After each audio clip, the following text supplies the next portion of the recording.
Hello everyone, this is Pooja and welcome back to my channel.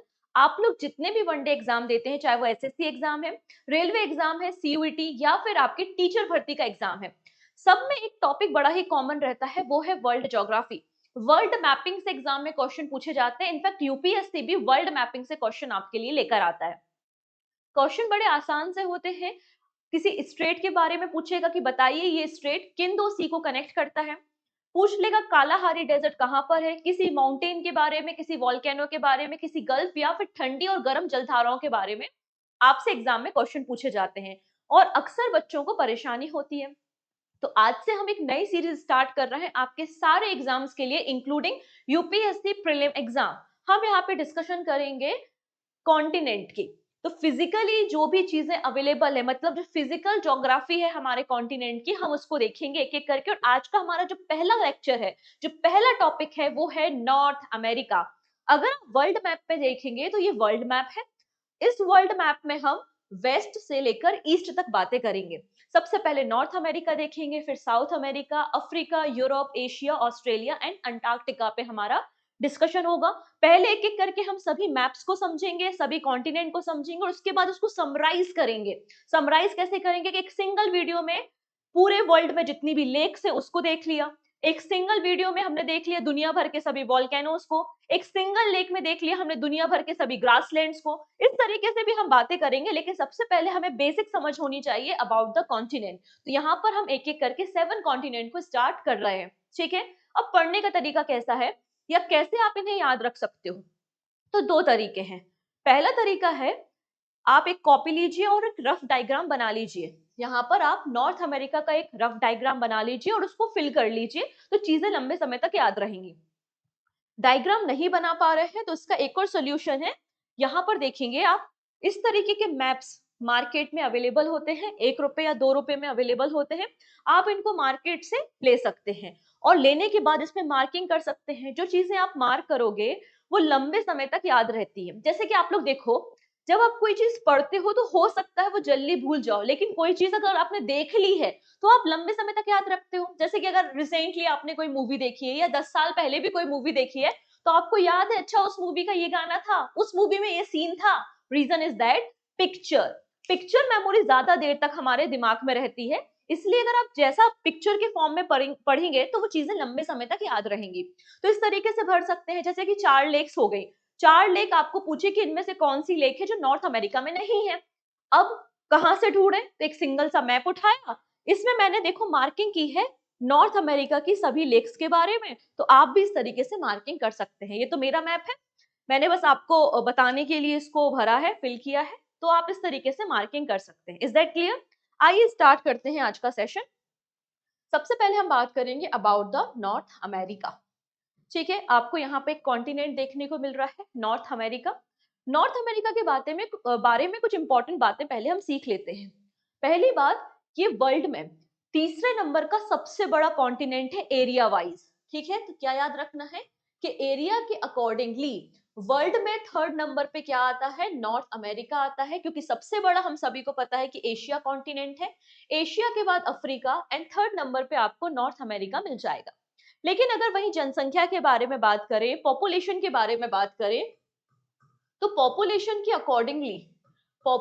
According north America world में fourth स्थान पर आता है, फोर्थ प्लेस पे आता है। तो एरिया में थर्ड स्थान पर है और पॉपुलेशन में फोर्थ प्लेस पे है।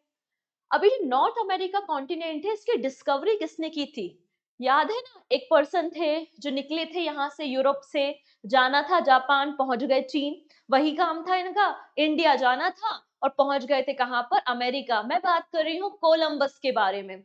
ठीक है, तो 1492 में, 1492, 1492 में कोलंबस ने नॉर्थ अमेरिका की खोज की थी, इसकी डिस्कवरी करने का काम किया था। Is that clear? ठीक है, अगली बात, यहाँ पर देखेंगे ये नॉर्थ अमेरिका के साथ एक बड़ा सा आइलैंड आपको देखने को मिल रहा है।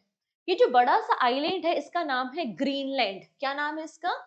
इसको हम कहते हैं ग्रीनलैंड। देखने में लगता है कि ये नॉर्थ अमेरिका का पार्ट है, लेकिन ऐसा बिल्कुल भी नहीं है। ग्रीनलैंड पे अगर ओनरशिप के बारे में बात करते हैं तो ओनरशिप किसकी है, डेनमार्क की। तो ग्रीनलैंड किसका है, डेनमार्क का है। फिजिकली देखने में ऐसा लगता है कि वो नॉर्थ अमेरिका का पार्ट है। Is that clear? तो हमने क्या सीख लिया कि नॉर्थ अमेरिका की खोज कोलंबस ने की थी। एरिया के अकॉर्डिंगली वर्ल्ड में तीसरे नंबर पे आता है, पॉपुलेशन के हिसाब से चौथे नंबर पे आता है। अगली कहानी समझते हैं नॉर्थ अमेरिका के बारे में। नॉर्थ अमेरिका एक ऐसा कॉन्टिनेंट है जिसमें कोई भी कंट्री, यहाँ पे कोई भी कंट्री जो है वो लैंडलॉक नहीं है। लैंडलॉक नहीं है का ये मतलब है कि हर कंट्री की जो बॉर्डर है वो सी के साथ, समुद्र के साथ शेयर होती है। ठीक है, क्योंकि अगर आप देखोगे तो सबसे ऊपर का जो ये हिस्सा है, ये वाला हिस्सा कहलाता है अलास्का। और अलास्का किसका पार्ट है? यूएसए का पार्ट है। ठीक है, समुद्र के साथ बॉर्डर शेयर कर रहा है, मतलब लैंडलॉक नहीं है। ठीक है, इसके अलावा आप अगर यहाँ पे देखें तो ये आ जाता है कनाडा। ये क्या आ जाएगा आपका? कनाडा। कनाडा के बाद आ जाएगा यूएसए, और यूएसए के बाद आ जाएगा मैक्सिको। ठीक है, तो यहाँ पर एक भी ऐसी कंट्री नहीं है कि जो लैंडलॉक हो, तो नो लैंडलॉक कंट्री। अगर आपसे क्वेश्चन पूछा जाए कि ऐसा कौन सा कॉन्टिनेंट है जिसमें नो लैंडलॉक कंट्री, कोई भी लैंडलॉक कंट्री नहीं है, वो कौन सा है? आंसर क्या हो जाएगा आपका? North America. डन इतनी चीजें? ओके जी, चलिए एक और छोटी सी बात यहाँ पे कर लेते हैं। ये है हमारी अर्थ। ठीक है, ये है क्या? हमारी अर्थ। अर्थ में होती है एक लाइन, इमेजिनरी लाइन, जिसको हम 0 डिग्री, इक्वेटर, भूमध्य रेखा या विषुवत रेखा के नाम से जानते हैं। ये जो इक्वेटर है वो पूरे अर्थ को दो इक्वल पार्ट्स में डिवाइड करती है। एक होता है नदर्न हेमिस्फीयर और एक होता है सदर्न हेमिस्फीयर। तो ये जो नॉर्थ अमेरिका है वो कंप्लीटली नदर्न हेमिस्फीयर में है। ठीक है, north America completely northern hemisphere में देखने को मिलेगा। इतनी बातें क्लियर हो गई हैं आपको नॉर्थ अमेरिका के बारे में? वही सारी बातें मैंने यहाँ पर मेंशन की हैं, आप इनको पढ़ सकते हैं। इसकी बॉर्डर के बारे में, north America third largest number का कॉन्टिनेंट है बाय एरिया, सबसे बड़ा एशिया है, फिर अफ्रीका है, और पॉपुलेशन के अकॉर्डिंगली ये फोर्थ नंबर का सबसे बड़ा कॉन्टिनेंट आपको देखने को मिल जाएगा। इतनी चीजें क्लियर हो चुकी हैं। चलिए फर्दर डिस्कशन हम करते हैं। अब यहाँ पे कुछ और चीजें हम देखेंगे, जैसे कि ये हमने देख लिया है, दिस इज अलास्का। ये हमने देखा Canada, this is USA and this is Mexico. इतनी चीजों में तो कोई प्रॉब्लम नहीं है। ओके, अब बात करेंगे ये जो नॉर्थ अमेरिका है ना, तो नॉर्थ अमेरिका की अगर बॉर्डर के बारे में बात करते हैं, 1 सेकेंड। हाँ जी, नॉर्थ अमेरिका की अगर हम बॉर्डर के ऊपर डिस्कशन करें तो देखिए इस तरफ जो है वो पानी भरा हुआ है, समुद्र है, ये है पैसिफिक ओशियन। क्या है ये? पैसिफिक ओशियन है, मतलब प्रशांत महासागर है, कोई दिक्कत नहीं। अच्छा, इस तरफ भी पानी भरा हुआ है, ये क्या है? Atlantic ocean. यहाँ पर क्या हो जाएगा? अटलांटिक ओशियन आपको देखने को मिल जाएगा। तो एक तरफ पैसिफिक ओशियन, प्रशांत महासागर है, दूसरी तरफ अटलांटिक ओशियन है। अगर ऊपर की तरफ जाएंगे तो यहाँ पर आ जाएगा आर्कटिक सर्कल और आर्कटिक ओशियन यहाँ पर अवेलेबल है। ठीक है, कोई दिक्कत नहीं। यहाँ पर ये दिख रही है, ये कहलाती है गल्फ। गल्फ को हिंदी में हम खाड़ी कहते हैं। ठीक है, तो ये गल्फ है। ये कौन सी गल्फ है? ये हडसन वे है। हडसन वे इसे बोलते हैं, हडसन की खाड़ी। ठीक है, वर्ल्ड की सबसे बड़ी गल्फ, वर्ल्ड की सबसे बड़ी गल्फ है गल्फ ऑफ मैक्सिको। ये यहाँ पर आपको देखने को मिल जाएगी, मैक्सिको की खाड़ी, गल्फ ऑफ मैक्सिको आपको यहाँ पर देखने को मिल जाएगी। डन इतनी चीजें? नेक्स्ट, यहाँ पर आप देखिए छोटे छोटे छोटे छोटे छोटे छोटे बहुत सारे आइलैंड्स हैं।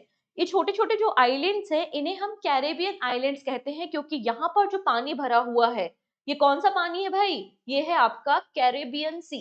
कौन सा सी है ये? कैरेबियन सागर या कैरेबियन सी आपको देखने को मिल जाएगा। क्लियर हो गया? तो हमने क्या देख लिया?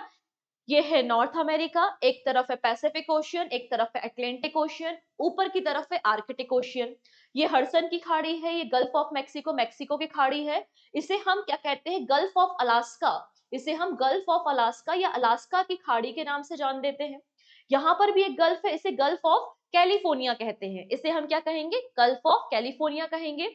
यहाँ पर आपको देखने को मिल जाएगा कैरेबियन सी। इतनी चीजें क्लियर हो चुकी हैं। चलिए अब कुछ और बातें कर लेते हैं, जैसे हमारा प्यारा भारत। हमारे प्यारे भारत में क्या पिक्चर है भाई? हमारे प्यारे भारत में पिक्चर ये है कि हमारे देश में केवल और केवल एक ही टाइम जोन है। हमारे देश में एक ही टाइम जोन है।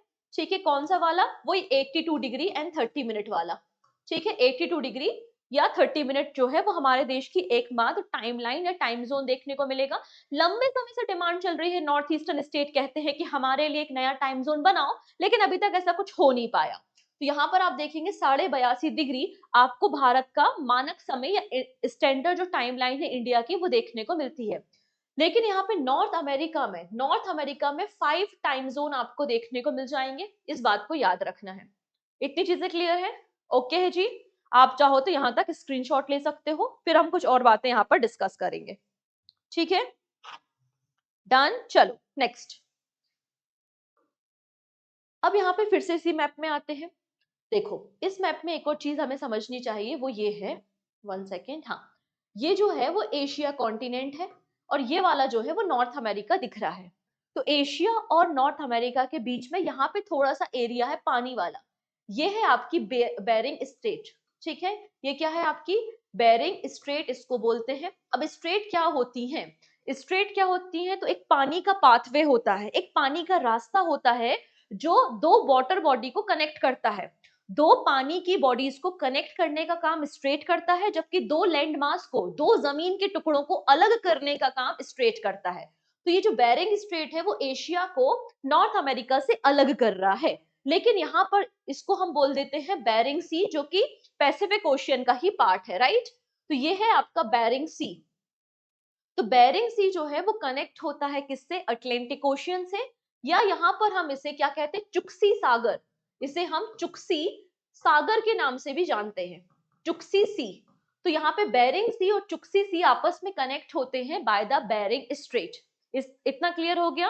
तो स्ट्रेट क्या होती है? स्ट्रेट वो पानी का रास्ता होती है जो दो वाटर बॉडी को कनेक्ट करती हैं, लेकिन दो लैंड मास को अलग करती हैं।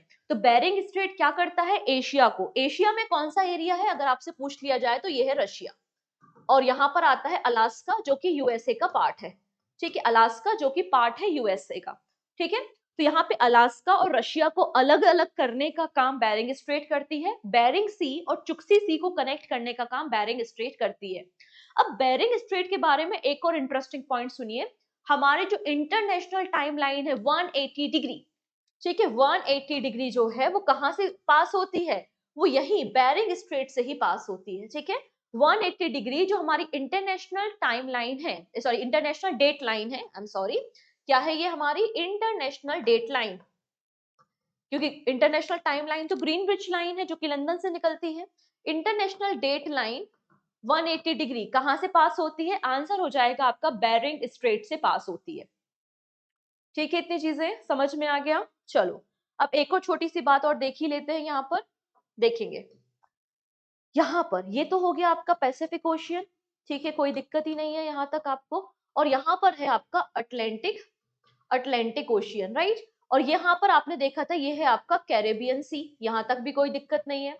अब यहाँ पे कैरेबियन सी और पैसिफिक ओशियन को कनेक्ट करने का काम करती है पनामा स्ट्रेट। यहाँ पर सेंट्रल अमेरिका जो है वहां पर एक शहर है पनामा सिटी, तो वहां पर आप देखेंगे पनामा कैनल या पनामा नहर आपको देखने को मिलती है, जो पैसिफिक ओशियन को कैरेबियन सी के साथ कनेक्ट करती है। दिस इज 5 स्टार क्वेश्चन, कई बार एग्जाम में पूछा गया क्वेश्चन है about the Panama Canal, Panama नहर के बारे में क्वेश्चन पूछा गया है।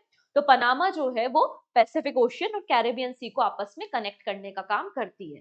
क्लियर है? तो ये थोड़ा मोटा मोटा हमने यहाँ पे ज्योग्राफी इसकी देख ली है नॉर्थ अमेरिका की। ओके है जी। चलिए अब फर्दर डिस्कशन करेंगे। अब हमें बात करनी है, ये तो है कोलंबस साहब जिनके ऊपर हमने डिस्कशन किया था 1492 में, इन्होंने ही नॉर्थ अमेरिका को डिस्कवरी की थी और इसे हम the continent of new world के नाम से जानते हैं। नॉर्थ अमेरिका को the continent of new world भी कहा जाता है।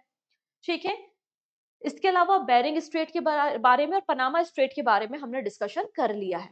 ठीक है, चलिए अब यहाँ पे देखेंगे, ये जो पूरा का पूरा नॉर्थ अमेरिका है, जैसे कि हमारा देश है प्यारा भारत, तो हमने पूरे भारत को कई सारे फिजिकल डिवीजन में बांटा है ना। हम कहते हैं कि ये वेस्टर्न घाट है, ये ईस्टर्न घाट है, ये हिमालय रेंज है, ये गैंगेटिक प्लेन है, दक्कन का प्लेटियो है। इस तरीके से फिजिकल डिवीजन हमने किया हुआ है हमारे प्यारे भारत का। वैसे ही नॉर्थ अमेरिका का फिजिकल डिवीजन है। नॉर्थ अमेरिका को 4 पार्ट्स में डिवाइड किया है। कितने पार्ट्स में? 4। नॉर्थ अमेरिका को 4 फिजिकल डिवीजन में डिवाइड किया है। कौन कौन से है वो फिजिकल डिवीजन? तो सबसे पहला आता है यहाँ पर कनाडा है, ये है पूरा कैनेडियन शील्ड। इसको क्या बोला जाता है? Canadian shield. कनाडा में है कैनेडियन शील्ड। एसएससी का बहुत ही प्यारा सा क्वेश्चन था कि कैनेडियन शील्ड को और किस नाम से जाना जाता है, ये क्वेश्चन ऑलरेडी एसएससी पूछ चुका है। तो कैनेडियन शील्ड को हम लॉरेंटियन शील्ड के नाम से भी जानते हैं। ठीक है, ये क्लियर हो गया। इसके अलावा यहाँ पर देखिए छोटी छोटी सी माउंटेन रेंज है, इन्हें हम किस नाम से जानते हैं? ये जो छोटी छोटी सी माउंटेन रेंज है ईस्टर्न प्लेन में है, इन्हें हम अपलेशियन माउंटेन कहते हैं। इन्हें हम क्या कहेंगे? अपलेशियन माउंटेन के नाम से जानते हैं। ठीक है। अब वेस्ट में जाइए, वेस्ट में भी पूरा आपको ये माउंटेन रेंज, रॉकी वगैरह देखने को मिल रही है, ये पूरी माउंटेन रेंज है। इसे हम बोलते हैं क्या? वेस्टर्न कॉर्डेला। इसे हम किस नाम से जानते हैं? वेस्टर्न कॉर्डेला के नाम से जानते हैं। ओके है जी। अब अपलेशियन और वेस्टर्न कॉर्डेला के बीच में यहाँ पर है आपका घास का मैदान, और यहाँ पे पेरी पेरी ग्रासलैंड या पेरी घास के मैदान आपको देखने को मिलेंगे। This is again 7 star question. Exam में पूछा हुआ क्वेश्चन है कि कौन से ग्रासलैंड, कौन से घास के मैदान आपको देखने को मिलेंगे? तो पेरी ग्रासलैंड आपको देखने को मिलते हैं। तो हमने क्या सीख लिया? हमने पूरे के पूरे नॉर्थ अमेरिका को 4 फिजिकल डिवीजन में डिवाइड किया है।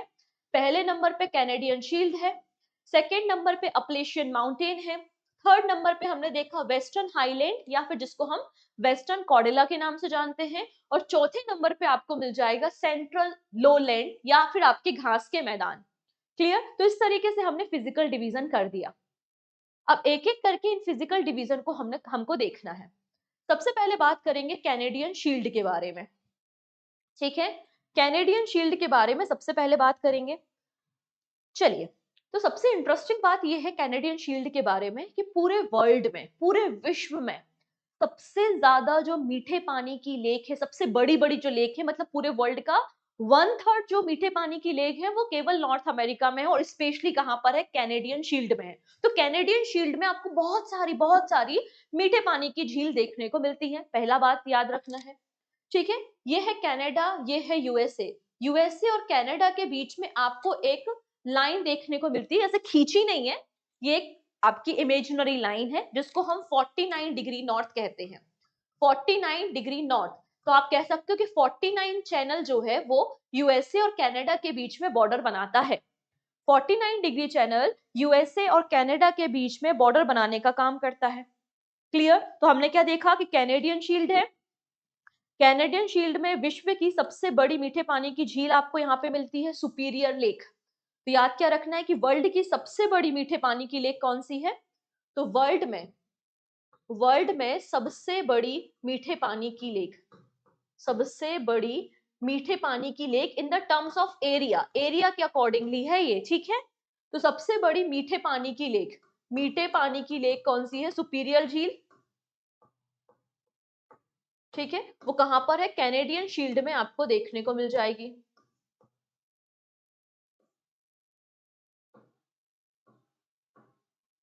ठीक है, यहाँ पे इसको मिटाते कैसे है? 1 सेकेंड, होता है मेरे साथ कभी कभी ऐसा। पूरा मिट गया ये तो। ठीक है, आप समझ गए ना, मीठे पानी की सबसे बड़ी लेक जो है वो सुपीरियर लेक है। वो कहां पर है? आपकी सुपीरियर लेक आ जाएगी कैनेडियन शील्ड में। ठीक है, ये है सुपीरियर लेक। चलिए, कैनेडियन शील्ड के बारे में कुछ इंपॉर्टेंट पॉइंट्स हम लिखेंगे। सबसे पहली बात, कैनेडियन जो शील्ड है वो जाना जाता है किस लिए? यूरेनियम और प्लेटिनम के लिए। कैनेडियन शील्ड को हम यूरेनियम और प्लेटिनम के लिए जानते हैं। अब यहाँ पे जो कनाडा और यूएसए है, कनाडा और यूएसए की जो बॉर्डर है, वहां पर आपको 5 ग्रेट लेक्स देखने को मिलती हैं। 5 ग्रेट लेक्स आपको देखने को मिलती हैं। कौन कौन सी हैं अभी हम आगे लेक्स वाले सेक्शन में देखेंगे। Superior lake, Michigan, Huron, eri और ओंटेरियो। तो ये 5 लेक आपको देखने को मिलती है यूएसए और कनाडा की बॉर्डर में। जब हम लेक वाला सेगमेंट देखेंगे तब इसको देखेंगे। इसके अलावा और भी कई सारी लेक्स आपको देखने को मिलेंगी कनाडा में, जैसे कि यहाँ पर एक लेक है जिसका नाम है रेनडियर लेक, और रेनडियर लेक से एक बहुत ही फेमस नदी निकलती है जिसका नाम है चर्चिल रिवर। तो यहाँ पे ये क्या है? आपकी रेनडियर लेक है, और यहाँ से एक नदी निकल रही है जिसका नाम है चर्चिल नदी। और चर्चिल नदी कहाँ पर गिरती है? हडसन बे में गिरती है। ठीक है, फिर कनाडा की सबसे लंबी नदी, कनाडा की या फिर कैनेडियन शील्ड की जो सबसे लंबी नदी है वो है मैकेंजी नदी। कौन सी नदी है? यहाँ पे आप देखेंगे कैनेडियन शील्ड की या फिर कनाडा की, कनाडा की सबसे लंबी नदी, सबसे लंबी नदी कौन सी है भाई? मैकेंजी। सिकंजी याद है? सिकंजी से याद रख लो, ये है मैकेंजी रिवर। कहां पर बहती है? ये कनाडा में बहती है। ठीक है, कनाडा में आपको देखने को मिलेगा। कनाडा में एक्चुअली एक लेक है यहाँ पर, कनाडा में एक लेक है यहाँ पर जिसका नाम है ग्रेट स्लेव लेक। कौन सी लेक है ये? Great Slave lake. और इसी ग्रेट स्लेव लेक से एक नदी निकलती है जिसका नाम है मैकेंजी नदी। और मैकेंजी नदी जो है वो ऊपर की तरफ जा रही है। कहां पर जा रही है भाई? ये आर्कटिक ओशियन में जा रही है। और एक कनाडा की सबसे लंबी नदी आपको देखने को मिलेगी। ठीक है, कनाडा की सबसे लंबी नदी मैकेंजी नदी आपको देखने को मिलेगी जो कि ग्रेट स्लेव लेक से निकलती है। ठीक है, इतनी चीजें डन। चलिए अब नेक्स्ट आप यहाँ पर स्क्रीनशॉट इसका ले सकते हो, फिर हम बात करेंगे नेक्स्ट के बारे में। ठीक है, चल अगला है हमारा यहाँ पर अपलेशियन। ठीक है, हम बात कर रहे हैं यहाँ पर अपलेशियन के बारे में। 1 सेकेंड। हाँ जी, यहाँ यहाँ हमने देखा था, यहाँ पर एक माउंटेन रेंज है जिसका नाम है अपलेशियन। अपलेशियन जो है वो रेसिड्यूअल माउंटेन है। आप लोग ने सुना होगा ना अवशिष्ट पर्वत के बारे में, अवशिष्ट पर्वत या फिर रेसिड्यूअल माउंटेन के बारे में आपने सुना होगा। ठीक है, जो कि अपरदन की प्रोसेस से बनते हैं। तो अपलेशियन माउंटेन जो है वो रेसिड्यूअल माउंटेन है, पहली बात आपको याद रखनी है। ठीक है, अब यहाँ पर देखिएगा एक बहुत ही फेमस नदी है जो अपलेशियन माउंटेन की या अपलेशियन रेंज की सबसे फेमस नदी है। वो कौन सी नदी है? आंसर हो जाएगा हडसन नदी। यहाँ की फेमस नदी कौन सी है? हडसन नदी। अब हडसन नदी के बारे में खास बात यह है, हडसन नदी के किनारे एक शहर बसा हुआ है जिसका नाम है न्यूयॉर्क। तो न्यूयॉर्क वो जगह है जहां पे यूनाइटेड नेशन आपको देखने को मिलेगा, इसके कई सारे ऑफिसेस देखने को मिलेंगे। तो जो न्यूयॉर्क शहर है वो हडसन नदी के किनारे आपको देखने को मिलेगा। अब देखिए बहुत सारी नदियां आती हैं, अपलेशियन माउंटेन से निकलती है और यहाँ पर ये अटलांटिक ओशियन में गिरती है। तो ये वाला जो पूरा एरिया है ये आपकी हाइड्रो इलेक्ट्रिसिटी के लिए जाना जाता है। ये आपका विद्युत निर्माण के लिए या हाइड्रो इलेक्ट्रिसिटी के लिए जाने जाने वाला एरिया आपको देखने को मिल जाएगा। चलिए अब बात करते हैं हाईएस्ट पीक कौन सी है। तो यहाँ पे अपलेशियन माउंटेन की जो हाईएस्ट पीक है उसका नाम है माउंट मिसेल। यहाँ पे हाईएस्ट पीक, ये देखो ये पीक बना दी मैंने। तो हाईएस्ट पीक कौन सी है? आंसर हो जाएगा आपका माउंट मिसेल। माउंट मिसेल आपको अपलेशियन माउंटेन रेंज की सबसे बड़ी पीक देखने को मिलेगी जिसकी हाइट 2037 मीटर आपको देखने को मिल जाएगी। अभी जो अपलेशियन माउंटेन रेंज है इसमें ब्लैक व्हाइट ग्रीन माउंटेन पाए जाते हैं। ये क्वेश्चन भी एग्जाम में बना हुआ है। देखो ब्लैक फॉरेस्ट और ब्लैक माउंटेन में कंफ्यूज नहीं होना। ब्लैक फॉरेस्ट हम कब देखेंगे? पेस्ट्री नहीं है भाई, ये माउंटेन है ना। ब्लैक फॉरेस्ट कब देखेंगे? जब यूरोप पढ़ेंगे। अभी हम बात कर रहे हैं ब्लैक माउंटेन, ग्रीन माउंटेन और व्हाइट माउंटेन के बारे में। तो यहाँ पर आपको ये तीनों माउंटेन देखने को मिल जाएंगे। कौन कौन से हैं? ग्रीन माउंटेन है, व्हाइट माउंटेन है एंड ब्लैक माउंटेन है। क्लियर? डन। तो हमने क्या देख लिया अपलेशियन के बारे में? अपलेशियन के बारे में हमने सीख लिया कि यहाँ पर अपलेशियन में आपको देखने को मिलेगा, ये क्या है आपका अपलेशियन रेंज है, अवशिष्ट पर्वत है ये। इसकी हाईएस्ट पीक आपको माउंट मिसेल देखने को मिलेगी। यहाँ की फेमस नदी कौन सी है? हडसन नदी। हडसन नदी के किनारे न्यूयॉर्क शहर बसा हुआ है। और यहाँ पे 3 और माउंटेन रेंज है, green, white and black mountain. Is that clear? यहाँ तक कोई आपत्ति? चलिए नेक्स्ट बात करेंगे। देखो अब अगली कहानी हम यहाँ पे समझेंगे। ये तो अपलेशियन है, यहाँ पर आपको वेस्टर्न हाईलैंड देखने को मिल रहा है। तो अपलेशियन और वेस्टर्न हाईलैंड के बीच में ये वाला जो एरिया है ये आपका ग्रासलैंड है। कौन सा है भाई? ये ग्रासलैंड एरिया है। और कौन सी घास पाई जाती है यहाँ पर? पेरी घास के मैदान। पेरी घास के मैदान आपको देखने को मिलेंगे। ये भी क्वेश्चन कई बार एग्जाम में पूछा गया क्वेश्चन है। पेरी घास के मैदान आपको यहाँ पे देखने को मिलेंगे। ये जो घास के मैदान है ये वीट के लिए जाने जाते हैं, गेहूं के लिए। गेहूं के अलावा मेज मतलब मक्के के लिए इसको जाना जाता है और इसे हम कॉर्न बेल्ट कहते हैं। इसे हम क्या कहते हैं? कॉर्न बेल्ट के नाम से जानते हैं। इसे हम कॉर्न बेल्ट के नाम से जानते हैं। साथ ही साथ ये जो एरिया है, ये जो प्लेन है वो विंड एनर्जी में टॉप पर है। ये जो एरिया है ये विंड एनर्जी में, पवन ऊर्जा उत्पादन में आपको टॉप पर देखने को मिल जाएगा। ठीक है, चलिए अब इस लैंड के बारे में एक और इंटरेस्टिंग बात हम देखेंगे। यहाँ पर आपको 2 बहुत बड़ी नदी देखने को मिलेंगी। ठीक है, पहली नदी आती है यहाँ से। यहाँ पर एक लेक है, यहाँ पर एक लेक है जिसका नाम है इटास्का लेक। क्या नाम है इसका? इटास्का। जैसे कि अलास्का है ना, वैसे ये इटास्का लेक है। यहाँ पर आपको देखने को मिलेगी इटास्का लेक। और इटास्का लेक से एक नदी निकलती है, ठीक है, जिसका नाम है मिसिसिपी नदी। आप लोगों ने इस नदी के बारे में शायद पहले सुना होगा। तो मिसिसिपी नदी यहाँ से निकलती है और मिसिसिपी नदी की जो सबसे बड़ी ट्रिब्यूटरी है, सबसे बड़ी जो सहायक नदी है, वो मिसौरी है। तो मिसिसिपी प्लस मिसौरी आपको यहाँ पर देखने को मिल जाएगा। ठीक है, अब यहाँ पे मिसिसिपी नदी के बारे में एक इंटरेस्टिंग बात है कि अटलांटिक ओशन में गिर रही है, लेकिन गिरने से पहले ये डेल्टा बनाती है। वो भी कैसा डेल्टा, ऐसा वैसा नहीं, कुछ इस प्रकार से पंजाकार, जैसे कि आपके किसी के पक्षी के पैरों के निशान है या हाथ के निशान है, तो पंजाकार डेल्टा बनाने का काम, पंजाकार पंजाकार डेल्टा बनाने का काम आपका मिसिसिपी नदी करती है। क्लियर हो गया? तो हमने यहाँ पे बात कर ली मध्यवर्ती विशाल मैदान के बारे में, मतलब हमारे ग्रासलैंड के बारे में। पेरी घास के मैदान आपको देखने को मिलेंगे, कॉटन, व्हीट और मेज के लिए जाने जाते हैं। इसे कॉर्न बेल्ट बेल्ट या फिर मक्के की पेटी भी कहा जाता है, यहाँ तक कोई दिक्कत नहीं। और क्या देख लिया, यहाँ पर एक नदी निकलती है जिसका नाम है मिसिसिपी नदी। मिसिसिपी नदी निकलती है इटास्का लेक से, और इटास्का लेक के बाद यहाँ पे जो मिसिसिपी नदी से मिलती है मिसौरी रिवर, और ये जो है वो पंजाकार डेल्टा बनाती है। ओके जी, चलिए, आई थिंक स्क्रीनशॉट आपने ले लिया होगा। ठीक है, नेक्स्ट बात कर लेते हैं। एक्चुअली फर्दर डिस्कशन हम करेंगे, लेकिन उसके पहले एक छोटी सी बात है। जैसे हम यहाँ पे पढ़ रहे हैं, हमने पूरा वर्ल्ड ज्योग्राफी का मैपिंग समझा, लेकिन उसके बाद यार टेस्ट लगाना तो जरूरी है कि कैसे क्वेश्चन बनेंगे, कितना आपको चीजें याद हैं। तो यहाँ पर आप देख सकते हैं कि ज्योग्राफी की टेस्ट सीरीज, जिसमें आपके 7 कॉन्टिनेंट के टेस्ट पेपर भी इंक्लूड है, तो ये आपको टेस्ट सीरीज मिल जाएगी पूजा जैन क्लासेस एप्लीकेशन पे। आप इस टेस्ट सीरीज को ज्वाइन कर सकते हैं।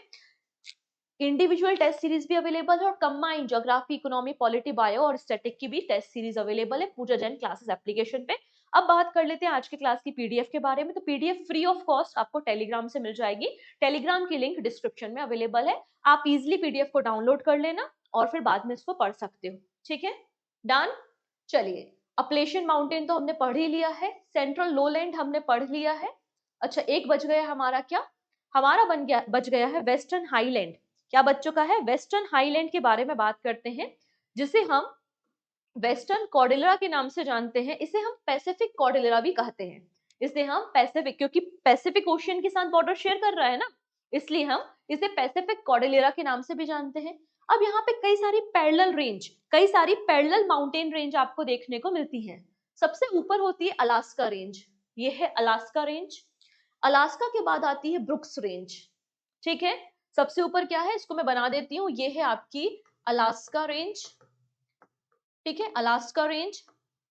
अलास्का रेंज के बाद यहाँ पे क्या आती है, ये है आपकी ब्रुक्स रेंज। ये आ गई आपकी ब्रुक्स रेंज। ठीक है, कोई दिक्कत नहीं। यहाँ पर मिलता है आपको रॉकी, केजीएफ तो देखी ही होगी, वही है भाई ये Rocky mountain range. Rocky mountain range आपको यहाँ पर देखने को मिल जाएगी। क्लियर है? तो 3 इंपॉर्टेंट रेंज हमने देखी, ब्रुक्स रेंज है, अलास्का रेंज है, इसके अलावा आपको रॉकी माउंटेन रेंज मिलेगी। रॉकी माउंटेन के अलावा और क्या मिलेगा, कास्केड रेंज भी आपको यहाँ पर नीचे की तरफ, ये कास्केड रेंज भी देखने को मिल जाएंगे। ओके है जी। तो इस तरीके से जैसे कि हमारे वेस्टर्न घाट है, वैसे यहाँ पे वेस्टर्न आपको इनके भी घाट देखने को मिल रहे हैं। ओके है, तो कई सारी पैरेलल रेंज आपको यहाँ पे मिल जाएंगी। चलो एक एक करके इन रेंज के बारे में बात करते हैं। सबसे पहले अलास्का। अलास्का जो रेंज है उसकी हाईएस्ट पीक है माउंट मैकिनले। ठीक है, इसकी हाईएस्ट पीक क्या है, mount mount McKinley. Mount McKinley highest peak देखने को मिलेगी अलास्का की। ये अलास्का की तो हाईएस्ट पीक ही है, लेकिन यूएसए की भी सबसे बड़ी पीक कौन सी है, माउंट मैकिनले है। हाइट कितनी है, 6194 मीटर।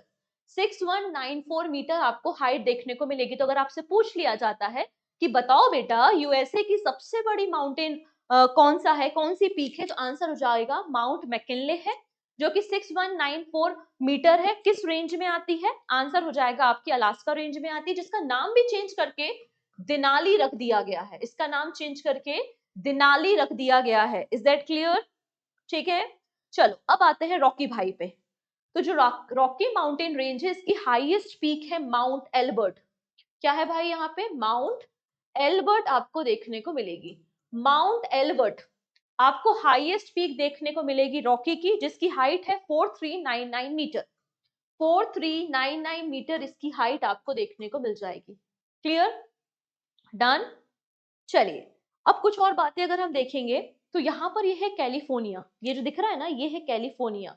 और कैलिफोर्निया में मिलेगी आपको जैसे कि फूलों की घाटी, flower of valley, Chamoli Uttarakhand में है, वैसे ही डेथ वैली बहुत ही ज्यादा ड्राई लैंड, शुष्क जगह, डेथ वैली कैलिफोर्निया में आपको मिल जाएगी। यहाँ पर क्या मिलेगी आपको कैलिफोर्निया में? डेथ वैली या फिर मृत घाटी आपको मिल जाएगी कैलिफोर्निया में। क्लियर है इतनी चीजें? ठीक है, डन। चलिए नेक्स्ट बात करेंगे हम डेजर्ट्स के बारे में कि कौन कौन से मरुस्थल जो हैं वो यहाँ पर देखने को मिलेंगे। फिर हम नदियों के बारे में भी देख लेते हैं, नदियों के साथ हम लेक्स को भी डिस्कस करेंगे। तो सबसे पहले जैसे कि नदियों वाली स्लाइड है तो पहले हम नदियों को डिस्कस करेंगे। तो देखो यहाँ पे जो भी नदियां हैं तो नदियों के बारे में क्या बातें होती है कि जाके उनको मिलना तो समुद्र में ही है। नदियों को मिलना कहाँ है बेटा? समुद्र में है। तो कोई भी नदी कहीं से भी ओरिजिनेट हो, या तो वो पैसिफिक ओशियन में जाएगी, या तो गल्फ ऑफ मैक्सिको में जाएगी, अटलांटिक ओशियन में जाएगी, या फिर आर्कटिक ओशियन में और हडसन बे में जाएगी। इतनी ही पॉसिबल जगह है जहां पे नदियां जाके पानी गिरा रही होंगी, सिंपल सी बात है। ठीक है, जैसे कि ये देखो यहाँ पे है मैकेंजी रिवर। मैकेंजी रिवर के बारे में हमने थोड़ी देर पहले डिस्कशन किया था कि कैनेडियन शील्ड की सबसे लंबी नदी है मैकेंजी रिवर, जो कि यहाँ पर एक लेक से निकलती है जिसका नाम है ग्रेट स्लेव लेक, और जाती कहां पर है? देखो ब्यूफोर्ट सी, मतलब आर्कटिक ओशियन में जाके ये गिर जाती है।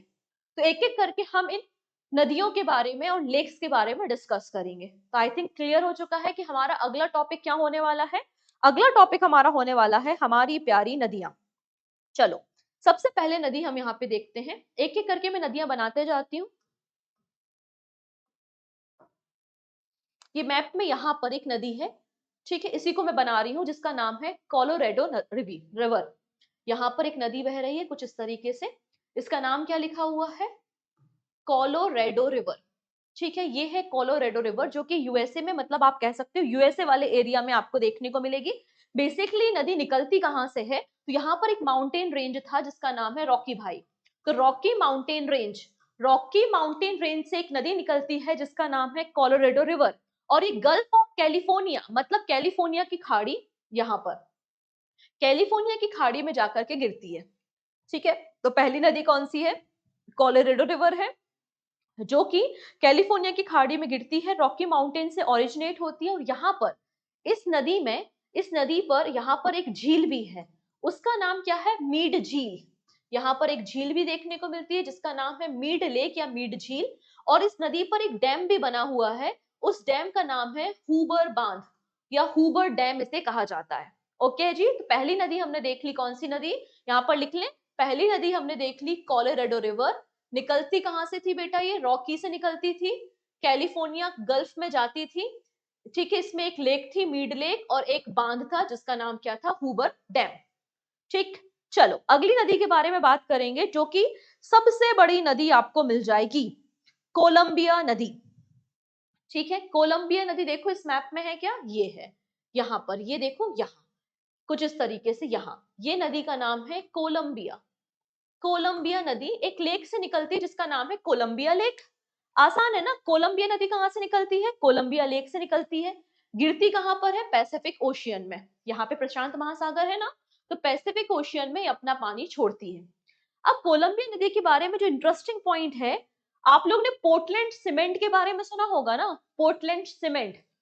तो पोर्टलैंड जो सिटी है वो यहाँ पे कोलंबिया नदी के किनारे है। तो अगली जो नदी हम पढ़ रहे हैं वो है हमारी कोलंबो नदी। नेक्स्ट रिवर कौन सी है हमारी? कोलंबो रिवर है। कोलंबो रिवर एक लेक से निकलती है जिसका नाम है कोलंबो लेक। जाती कहां पर है? जाती है पैसिफिक ओशियन में, प्रशांत महासागर में गिरती है।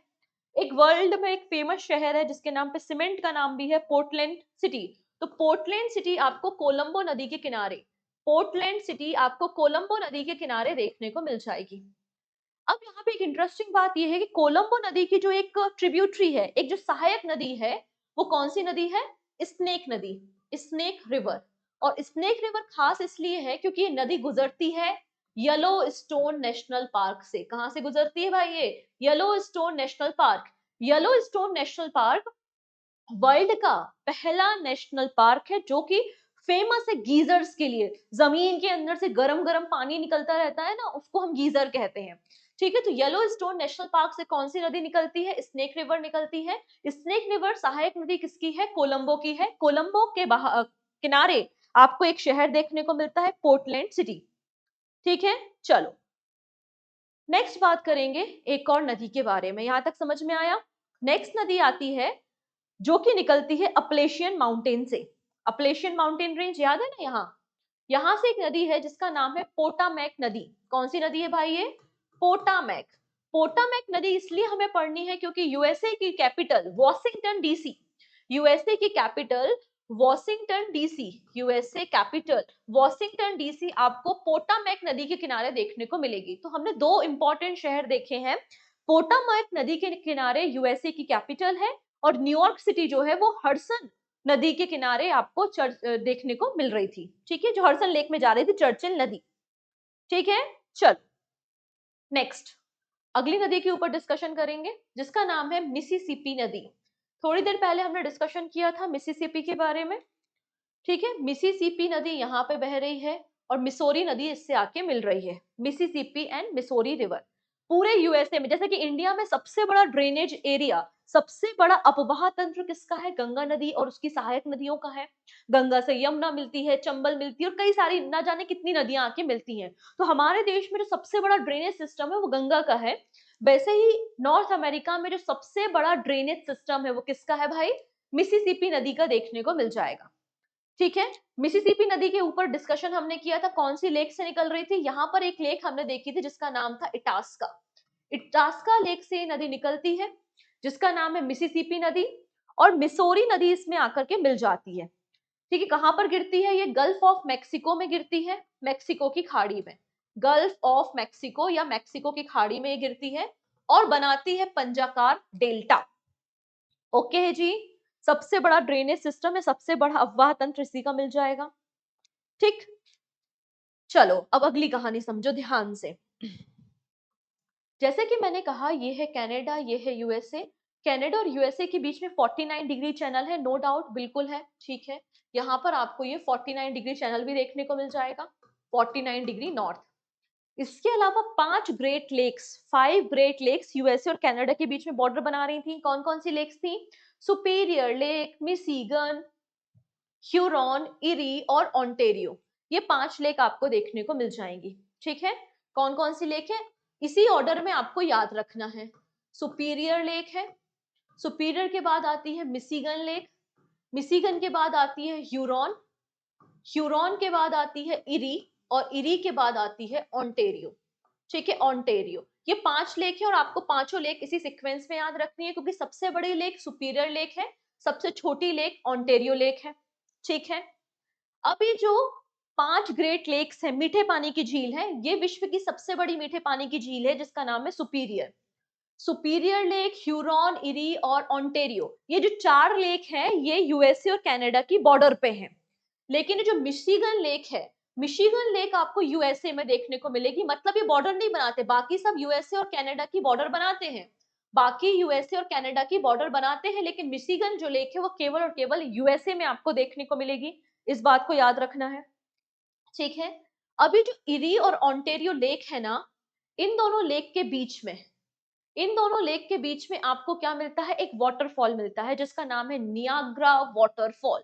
वर्ल्ड फेमस वाटरफॉल, सबसे बड़ा वाटरफॉल नियाग्रा वाटरफॉल आपको यूएसए और कनाडा की बॉर्डर पे इरी और ओंटारियो लेक के बीच में देखने को मिलता है।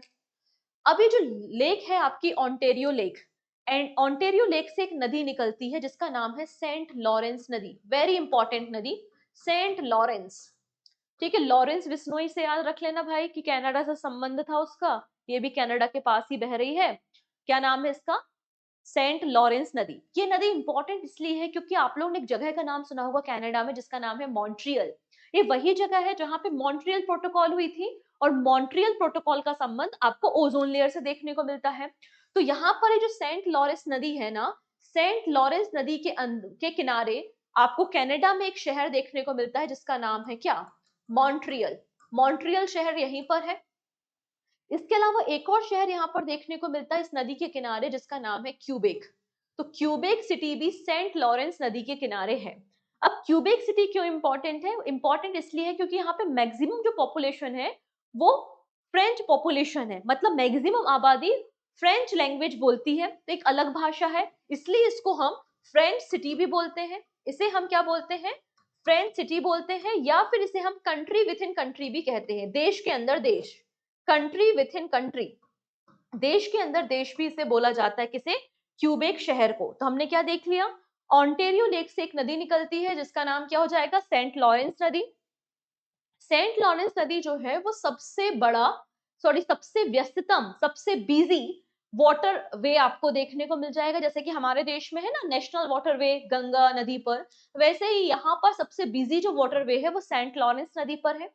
सेंट लॉरेंस नदी के किनारे दो इंपॉर्टेंट शहर हैं, एक है क्यूबेक और दूसरा है मॉन्ट्रियल। क्यूबेक शहर को हम सिटी विथ इन सिटी भी कहते हैं, इसको हम फ्रेंच सिटी भी कहते हैं, क्योंकि मैक्सिमम पॉपुलेशन फ्रेंच लैंग्वेज को बोलती है। ठीक है, चलो अगली कहानी समझेंगे। इतनी कहानी क्लियर हो गई। चलो वापस मैप में आते हैं। अब एक और नदी है यहाँ पर बह रही है जिसका नाम है फ्रेजर, है ना, कुछ इस तरीके से देखो, यहाँ पर ये ऐसी नदी बह रही है जिसका नाम क्या है, फ्रेजर रिवर। फ्रेजर रिवर का जो एरिया है वो लकड़ी उत्पादन के लिए जाना जाता है, वुड प्रोडक्शन या फिर लकड़ी उत्पादन के लिए ये एरिया जाना जाता है। ठीक है, कोई दिक्कत नहीं। अब फ्रेजर नदी के बारे में इंटरेस्टिंग बात क्या है वो हम देखेंगे। पहली चीज तो ये रॉकी माउंटेन रेंज से निकलती है, रॉकी माउंटेन रेंज से निकलती है। जब हिस्ट्री पढ़ते हैं तो हिस्ट्री में हम बात करते हैं कामागाटा मारू। कामागाटा मारू क्या है, एक शिप है जो कहाँ जा रहा था, कनाडा, जिसमें भारतीय थे और उसको एंट्री नहीं मिली, वापस लौटा दिया। तो जो कामागाटा मारू इंसिडेंट हुआ था वो कहाँ पर हुआ था, यही हुआ था वैंकूवर आइलैंड में। तो वैंकूवर आइलैंड जो है वो फ्रेजर नदी के किनारे है। वैंकूवर आइलैंड आपको फ्रेजर नदी के किनारे देखने को मिल जाएगा। क्लियर है, डन, ओके। चलिए मैकेंजी रिवर भी देख ली हम लोगों ने।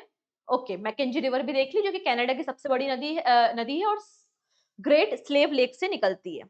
तो यहाँ पर हमारी नदियां खत्म होती हैं। तो हमने कौन कौन सी नदियां देखी हैं, सबसे पहले मैंने बात की थी कोलोराडो रिवर के बारे में, फिर हमने यहाँ पे बात की थी कोलंबिया नदी के बारे में, फ्रेजर नदी के बारे में, मैकेंजी रिवर थी। मैकेंजी के अलावा हमने यहाँ पे बात करी थी चर्चिल नदी के किनारे, चर्चिल नदी के बारे में जो कि लेक रेनडियर से निकलती थी। चर्चिल नदी लेक रेनडियर से निकलती। फिर ऑन्टेरियो लेक से एक नदी निकल रही थी, सेंट लॉरेंस नदी पर डिस्कशन कर लिया। पोटामैक नदी पर डिस्कशन हमने कर लिया। यहाँ पे आप देखेंगे मिसिसिपी और मिसोरी नदी पे भी हमने डिस्कशन कर लिया। तो हमने ये इंपॉर्टेंट नदियां देखी हैं। ठीक है, ये हो गई मैकेंजी रिवर। मैकेंजी के अलावा आप देख सकते हैं यहाँ पर ये है आपकी फ्रेजर नदी। फ्रेजर के अलावा ये है आपकी कोलंबिया नदी। कोलंबिया के अलावा यहाँ पर आ जाएगी कोलोराडो रिवर। ठीक है, ये आ जाएगी आपकी मिसिसिपी नदी। ये है मसौरी रिवर। ठीक है, यहाँ पर हमने देखा था क्या, चर्चिल ना, चर्चिल रिवर के बारे में बात की थी। ये हो जाता है आपका सेंट लॉरेंस नदी। सेंट लॉरेंस के अलावा हमने बात की थी पोटामैक नदी के बारे में। क्लियर है, तो ये सभी नदियां हमने एक एक करके डिस्कस करी। यही मेजर रिवर आपको देखने को मिल जाएंगी नॉर्थ अमेरिका में। आप चाहो तो स्क्रीनशॉट ले सकते हो, क्योंकि अगला हम यहाँ पे डिस्कशन करने वाले हैं आप किसके बारे में, ये नदियों के बारे में यहाँ पे लिखा हुआ है। जो भी हमने डिस्कशन किया है आप बाद में यहाँ पर पढ़ सकते हो, पीडीएफ आपको मिल जाएगी। ठीक है, लेक्स के ऊपर डिस्कशन करेंगे, लेकिन उसके पहले यहाँ पे हम देख लेते हैं एक इंपॉर्टेंट करेंट के बारे में। ठीक है, एक इंपॉर्टेंट करेंट के बारे में। हम सभी को पता है कि जब ठंडी और गर्म जलधाराएं आपस में मिलती हैं तो उस पूरे एरिया में कोहरा छा जाता है, और वो एरिया फिश प्रोडक्शन के लिए जाना जाता है, जिसे हम क्या बोलते हैं, उसे हम बोलते हैं ग्रैंड बैंक। ठीक है, ग्रैंड बैंक के नाम से जानते हैं। तो देखेंगे ऊपर से आ रही है ठंडी ठंडी हवाएं जिनको हम लेब्राडोर के नाम से जानते हैं, जो कि कोल्ड है, ठंडी है, और नीचे से गरम गरम हवाएं आ रही हैं जिसका नाम है गल्फ स्ट्रीम, जिनको गर्म हवाओं के नाम से जाना जाता है। मैक्सिको की खाड़ी से जनरेट होती है गल्फ स्ट्रीम। तो गल्फ स्ट्रीम और लेब्राडोर की ठंडी हवाएं आपस में मिलती हैं कहां पर, यहाँ पर एक आइलैंड है जिसका नाम है न्यू फाउलैंड। न्यू फाउलैंड आइलैंड में आके मिलती हैं और वहां पर कोहरा छा जाता है, जो कि फिश के प्रोडक्शन के लिए इंपॉर्टेंट है, इसलिए इसे हम ग्रैंड बैंक के नाम से जानते हैं। क्लियर है इतनी चीजें? ठीक है, चलो नेक्स्ट बात करेंगे डेजर्ट्स के बारे में, रेगिस्तान या मरुस्थल के बारे में। कौन कौन से इंपॉर्टेंट डेजर्ट्स आपको मिल जाएंगे, तो यहाँ पे कुछ इंपॉर्टेंट डेजर्ट है, जैसे कि ये दिख रहा है आपको ग्रेट बेसिन डेजर्ट, फिर आता है मोजाबे डेजर्ट, मोजाबे डेजर्ट के बाद आता है सोनोरन डेजर्ट। ठीक है, Great Basin, Mojave Sonoran desert, और सबसे इंपॉर्टेंट जो डेजर्ट हमें याद रखना है वो क्या है, चिहुआहुआ डेजर्ट। ये चिहुआहुआ डेजर्ट इंपॉर्टेंट है। ओके, तो यहां से क्वेश्चन एग्जाम में बन चुके, तो 4 इंपॉर्टेंट डेजर्ट आपको देखने को मिल जाते हैं। ओके जी, डन। चलिए, अब यहाँ पे एक और चीज याद रख सकते हैं, ये जो मैक्सिको है, यहाँ पर मैक्सिको है, ये गल्फ ऑफ मैक्सिको है, और गल्फ ऑफ मैक्सिको में ये जो साइक्लोन्स आते हैं उन्हें हरिकेन या फिर टॉर्नेडो कहा जाता है।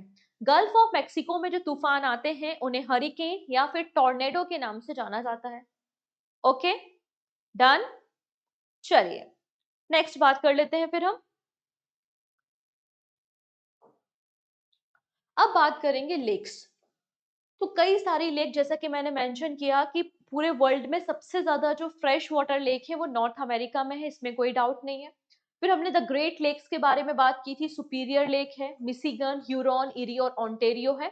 आपको इसी सीक्वेंस में याद रखना है, क्योंकि सबसे बड़ी मीठे पानी की लेक सुपीरियर लेक और सबसे छोटी जो है इन पांचों लेक में ओंटारियो लेक है। सुपीरियर, ह्यूरॉन, इरी और ओंटारियो जो लेक है वो यूएसए और कनाडा के बीच में बॉर्डर बनाते हैं, लेकिन मिशिगन लेक केवल और केवल आपको यूएसए में देखने को मिल जाएगी। ये बातें हमने डिस्कस की थी। चलिए फर्दर थोड़ा सा और हम डिस्कशन यहाँ पे करेंगे इन लेक्स के ऊपर। ठीक है, एक एक करके हम डिस्कशन करते हैं।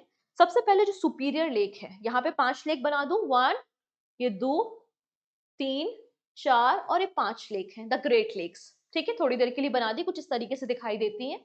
ठीक है, चल, सबसे पहले जो सुपीरियर लेक है, सुपीरियर लेक सबसे बड़ी मीठे पानी की झील है, कोई डाउट नहीं है। Superior lake iron ore production के लिए जानी जाती है, यहाँ पे काफी ज्यादा आयरन ओर डिपॉजिट है, तो आयरन ओर प्रोडक्शन के लिए इसे जाना जाता है। ठीक है, आयरन ओर प्रोडक्शन के लिए जाना जाता है। एक्चुअली यूएसए का जो लगभग 70% इंडस्ट्रियल एरिया है वो इसी नदियों मतलब इन्हीं लेक्स के किनारे ही आपको देखने को मिल जाएगा। ठीक है, डन। नेक्स्ट आता है आपका ह्यूरॉन लेक। थोड़ी देर के लिए मिशिगन को नीचे छोड़ते हैं। यहाँ पर ये जो सुपीरियर लेक और ह्यूरॉन लेक है, इनके बीच में एक नहर है जिसका नाम है शू नहर। क्या नाम है? शू नहर। ये क्वेश्चन एग्जाम में पूछा गया है कि शू नहर किन दो लेक्स के बीच में है, तो आंसर हो जाएगा सुपीरियर और ह्यूरॉन लेक के बीच में आपको मिल जाएगा। क्लियर है? अब ये जो ह्यूरॉन लेक है इसमें आपको सडबरी की खदान है, इस एरिया में आपको सडबरी खदान या फिर सडबरी इंडस्ट्रियल एरिया देखने को मिलेगा। सडबरी जो इंडस्ट्रियल एरिया है वो कनाडा का इंडस्ट्रियल एरिया है जो कि निकल प्रोडक्शन के लिए जाना जाता है। मतलब ये जो लेक है वो निकल प्रोडक्शन और प्लेटिनम प्रोडक्शन के लिए जानी जाती है, और यहाँ पर आपको यूरेनियम के डिपॉजिट भी देखने को मिलेंगे, क्योंकि हम जानते हैं कि कनाडा में यूरेनियम के डिपॉजिट भी है। ठीक है, इतनी चीजें। तो हमको क्या याद रखना है कि आयरन और डिपॉजिट के लिए जानी जाती है आपकी सुपीरियर लेक। वही सुपीरियर लेक को कनेक्ट करता है सू नहर, किससे? ह्यूरॉन लेक से। ह्यूरॉन लेक में सडबरी माइंस एरिया है जो कि निकल प्रोडक्शन के लिए जाना जाता है। यहाँ पर प्लेटिनम और आपको यूरेनियम के डिपॉजिट्स भी देखने को मिल जाएंगे। डन इतनी चीजें। चलिए फर्दर डिस्कशन करेंगे हम यहाँ पे मिशिगन लेक के बारे में। मिशिगन लेक जो केवल और केवल यूएसए में है, और ये भी आपके आयरन प्रोडक्शन के लिए जानी जाती है। किस लिए जाना जाता है इसको भी? आयरन प्रोडक्शन के लिए से जाना जाता है। अच्छा, मिशिगन लेक के बारे में एक और इंटरेस्टिंग पॉइंट ये है कि आयरन के अलावा यहाँ पे कोल भी मिलता है। और शिकागो, शिकागो वही जगह है जहाँ पे स्वामी विवेकानंद जी गए थे धर्म सभा में पार्टिसिपेट करने के लिए। तो शिकागो शहर है, शिकागो जो शहर है वो आपको मिशिगन लेक के किनारे देखने को मिल जाएगा। ठीक है, डन। चलिए नेक्स्ट आती है इरी लेक। इरी लेक के किनारे भी एक इंपॉर्टेंट शहर है जिसका नाम है डेट्राइट। डेट्राइट हम सभी को पता है ऑटोमोबाइल के लिए जाना जाता है, जैसे कि भारत का डेट्राइट कुछ लोग पीथमपुर को कहते हैं, और कहीं पर मेंशन है कि चेन्नई जो है वो ऑटोमोबाइल इंडस्ट्री के लिए फेमस है। तो ऑटोमोबाइल के लिए जाना जाता है डेट्राइट। तो डेट्राइट जो शहर है वो आपको देखने को मिलेगा इरी लेक के किनारे। क्लियर है इतनी चीजें? चलिए अगला आता है ओंटारियो लेक। ओंटारियो लेक के बारे में काफी कुछ डिस्कशन हमने किया था। इनके बीच में एक नियाग्रा फॉल है, यहाँ से एक नदी भी निकली थी जिसका नाम था सेंट लॉरेंस नदी, जिसके किनारे क्यूबेक और मॉन्ट्रियल शहर आपको देखने को मिल जाएंगे। ठीक है, इसके अलावा कुछ और इंपॉर्टेंट शहर आपको ओंटारियो लेक के किनारे मिलते हैं, जैसे कि हैमिल्टन। ठीक है, हैमिल्टन, टोरंटो। ठीक है, हैमिल्टन, टोरंटो, ये जो शहर है वो ओंटारियो के किनारे आपको देखने को मिलेंगे। ओके है जी, तो ये हमारी इंपॉर्टेंट लेक्स हो गई। कुछ और बात करेंगे। अब यहाँ पे थोड़ा और नीचे आते हैं। यहाँ यहाँ मिलती है एक और लेक जिसे हम कहते हैं ग्रेट सॉल्ट लेक। ठीक है, इसे हम कहते हैं ग्रेट सॉल्ट लेक। इसके किनारे एक शहर है जिसका नाम है ऊटा।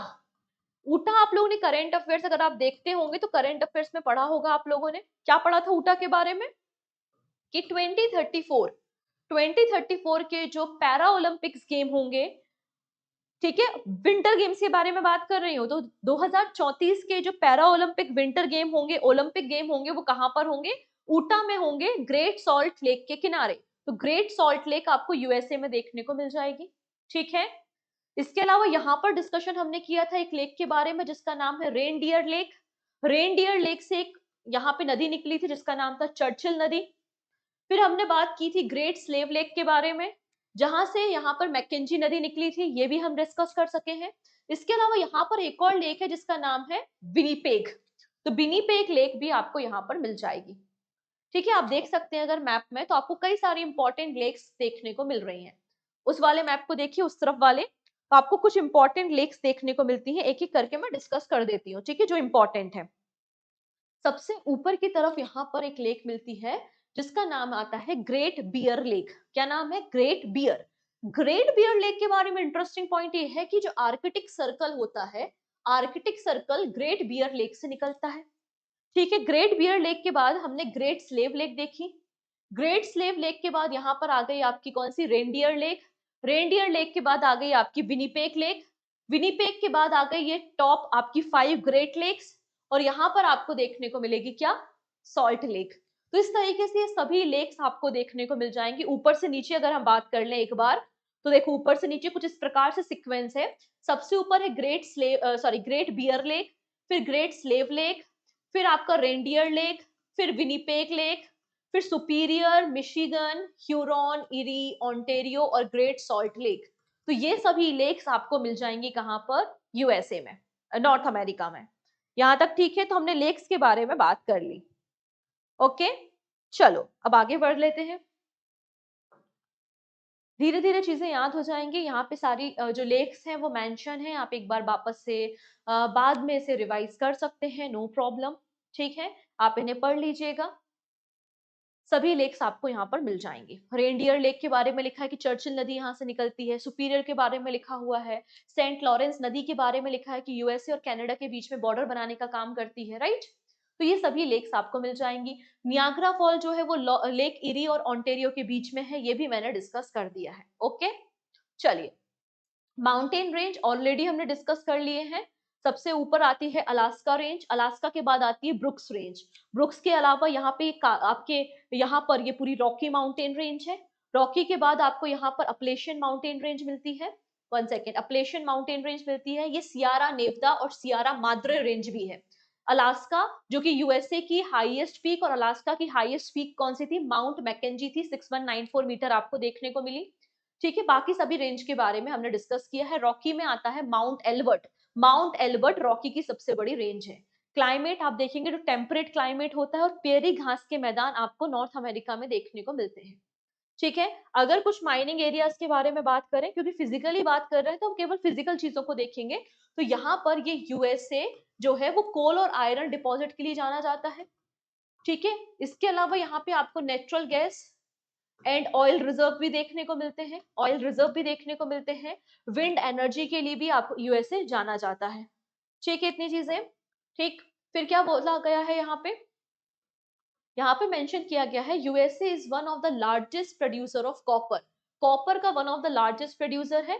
और जो हमारी ग्रेट लेक्स है उसके आसपास आपको कॉपर डिपॉजिट देखने को मिलते हैं। और रॉकी माउंटेन एरिया जो है वहां पर भी आपको कॉपर डिपॉजिट देखने को मिलेंगे। मैक्सिको, मैक्सिको के पास हमने देखा था चिहू आहुआ डेजर्ट, याद आया? चिहू आहुआ डेजर्ट जो है वो सिल्वर डिपॉजिट के लिए जाना जाता है, चांदी उत्पादन के लिए जाना जाता है मैक्सिको। ठीक है, इतनी चीजें। चलिए, इसके अलावा चिहुआहुआ डेजर्ट हमने देख लिया कि सिल्वर माइंस, यहाँ पर आपको वर्ल्ड की सबसे बड़ी सिल्वर माइंस आपको चिहुआहुआ डेजर्ट मैक्सिको में देखने को मिलेंगी। यूरेनियम और सल्फर के प्रोडक्शन के लिए भी यूएसए और कनाडा आपको देखने को मिल जाएगा। ठीक है, कनाडा में हमने देखी थी सडबरी माइंस, याद आया? कनाडा में हमने देखी थी सडबरी माइंस एरिया। तो सडबरी जो माइन एरिया है वो निकल उत्पादन के लिए जानी जाती है। तो वर्ल्ड का 90% जो निकल का उत्पादन करता है वो कनाडा करता है। ठीक है, कनाडा जो है वो एस्बेस्टॉस का भी प्रोडक्शन करता है। ठीक है।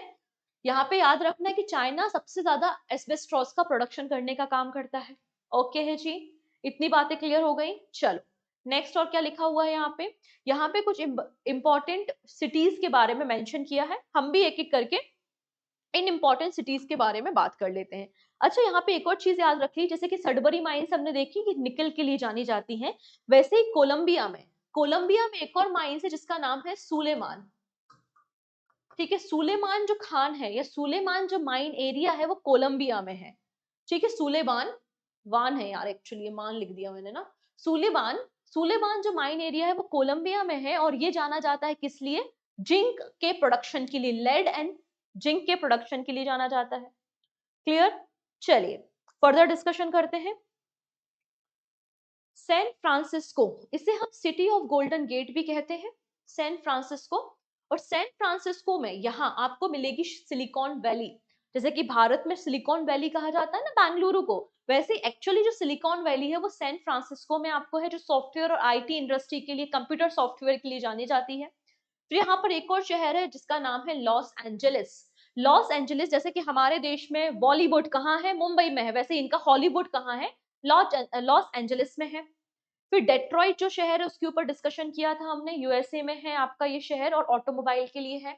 एक्रोन जो शहर है वो सिंथेटिक रबर प्रोडक्शन के लिए वर्ल्ड फेमस है। फिर आता है पिट्सबर्ग। पिट्सबर्ग जो है आयरन और स्टील के लिए फेमस है। नेक्स्ट कुछ कैरेबियन आइलैंड्स देखेंगे तो क्यूबा। क्यूबा जो है वो शुगर क्रेन के प्रोडक्शन के लिए है, इसलिए इसे शुगर बाउल ऑफ वर्ल्ड कहते हैं। ठीक है, चीनी का कटोरा, sugar bowl of the world, इस किसे कहा जाता है? क्यूबा को। जमाइका जो है वो फेमस है बनाना प्रोडक्शन के लिए। जमाइका किस लिए फेमस है? बनाना प्रोडक्शन के लिए है। ठीक है, जैसे कि क्यूबा, यहाँ पर एक और, जैसे कि क्यूबा के बारे में बात हुई कि ये शुगर बाउल ऑफ वर्ल्ड है, इसे हम एक और नाम से जानते हैं जिसका नाम है एंटिलीज का मोती। कैरेबियन आइलैंड में नेशन है, इसे हम एंटिलीज का मोती भी कहते हैं। ठीक है, कनाडा के बारे में हमने बात की थी कि कनाडा जो है वो second largest country in the world after Russia. ठीक है, अटलांटिक ओशन और पैसिफिक ओशन के साथ बॉर्डर शेयर करता है। बुड बुफेलो नेशनल पार्क आपको देखने को मिलेगा, याद रखना yellow stone national park USA में है जो कि वर्ल्ड का पहला नेशनल पार्क है, और बुड बुफेलो नेशनल पार्क कनाडा में है। हैमिल्टन जो शहर है वो लेक ओंटेरियो के किनारे है, जैसा कि हमने देखा, इसे बर्मिंघम ऑफ कनाडा कहा जाता है। हैमिल्टन को हम बर्मिंघम ऑफ कनाडा कहते हैं। सडबरी जो माइंस है वो लेक ह्यूरॉन पर लोकेटेड है। सडबरी माइंस निकेल प्लेटिनम के लिए जानी जाती है। ठीक है, अगर हम बात करते हैं जैसे कि हमारे देश में भी कई सारे ट्राइबल ग्रुप्स रहते हैं, वैसे यहाँ पर जो यहाँ की इंडिजीनियस ट्राइब है या जो एथनिक ग्रुप्स है वो कौन है? रेड इंडियंस, एस्कीमो और यूनिट्स आपको देखने को मिलेंगे। ठीक है, रेड इंडियन, एस्कीमो और यूनिट आपको यहाँ पर देखने को मिल जाएंगे, इनका नाम भी आपको याद रखना है, एग्जाम में क्वेश्चन बनता है। कुछ और इंपॉर्टेंट फैक्ट्स अगर हम देखेंगे, हाँ जी, तो जैसे कि मेजर क्रॉप्स कौन कौन से हैं यहाँ पर, तो मेजर क्रॉप मैंने पहले भी डिस्कस किया है आपके साथ, वीट है। वीट के अलावा यहाँ पे मेज मतलब मक्के का प्रोडक्शन किया जाता है। कैश क्रॉप कौन सी है, तो हमने देखा था कि कॉटन का प्रोडक्शन यहाँ पे किया जाता है। ठीक है, वर्ल्ड का जो स्मॉलेस्ट उल्लू है, smallest owl of the world, जिसका नाम है इल्फ। इल्फ भी कहाँ पे पाया जाता है? नॉर्थ अमेरिका में ही पाया जाता है। ठीक है, ये बातें भी आपको याद रखनी है। ठीक, इसके अलावा जैसे हमने बेरिंग स्ट्रेट देखी, पनामा स्ट्रेट देखी, तो फ्लोरिडा स्टेट नाम से समझ में आ रहा है गल्फ ऑफ मैक्सिको को अटलांटिक ओशन से कनेक्ट करता है। डन, तो ये फिजिकल डिवीजन था हमारे नॉर्थ अमेरिका का, आई होप आपको समझ में आया होगा। क्या क्या देखना है हमें? माउंटेन देखने हैं, रेगिस्तान देखने हैं, लेक्स देखनी है, नदियां देखनी है, और कुछ इंपॉर्टेंट अगर शहर है तो वो शहर देखने हैं। तो 5-6 चीजें हमें पढ़नी है, और हर एक कॉन्टिनेंट की यही 5 to 6 चीजों को हम पढ़ेंगे।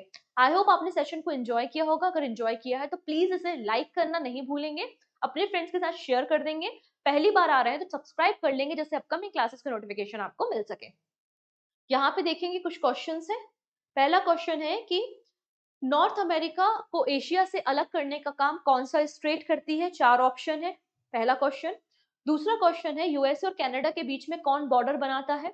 ठीक है, नेक्स्ट क्वेश्चन है कौन सी ऐसी लेक्स हैं जो यूएसए और कनाडा को डिवाइड करती हैं, मतलब सेपरेट करती हैं, मतलब बाउंड्री के बारे में बात की जा रही है। हाईएस्ट पीक और एक्टिव वॉल्केनो नॉर्थ अमेरिका का कौन सा है? वही अलास्का वाला, वो एक एक्टिव वॉल्केनो भी है और आपकी हाईएस्ट माउंटेन रेंज भी है अमेरिका की, वो आपको याद रखनी है कौन सी है। और लास्ट में आ जाता है कि किसने डिस्कवरी की थी नॉर्थ अमेरिका की। तो एक एक करके इन क्वेश्चन का आंसर देना, और बाद में आप यहाँ पे इसको मैच भी कर सकते हो, मैंने आंसर वीडियो के एंड में दिए हुए हैं। कौन से ग्रासलैंड पाए जाते हैं नॉर्थ अमेरिका में, ये भी आपको बताना है, ठीक है। बाद में आप इनको आंसर से मैच कर लेना, पीछे टेबल मेंशन है। क्लियर है? लेकिन आप कोशिश करो खुद से आंसर करने की, क्योंकि सारी चीजें ऑलरेडी मैंने आपके साथ डिस्कस की है, और ये पांचों क्वेश्चन एग्जाम में आए हुए क्वेश्चन हैं। ठीक है, इतनी चीजें। तो मिलते हैं, आज के लिए इतना ही काफी है। टेलीग्राम ज्वाइन करके आप पीडीएफ को डाउनलोड कर सकते हैं। Take care.